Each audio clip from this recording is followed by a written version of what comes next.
our transition amendments. You're going to go ahead and the first step is to open an amendment. Go ahead and date it. It is time for transition. And you're going to go to the services page and update services.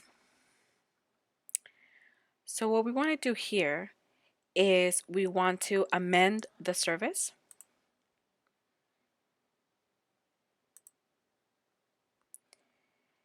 And the services will be ending in June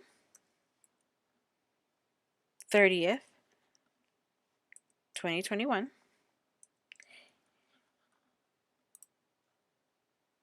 And you are going to then continue. Services will begin July 1st, 2021, and they will end at the annual date, which in this case is going to be October 8th, 2021. And you're going to go ahead and save those changes. And you've now correctly amended the services for transition. I hope you found this video helpful. Thank you.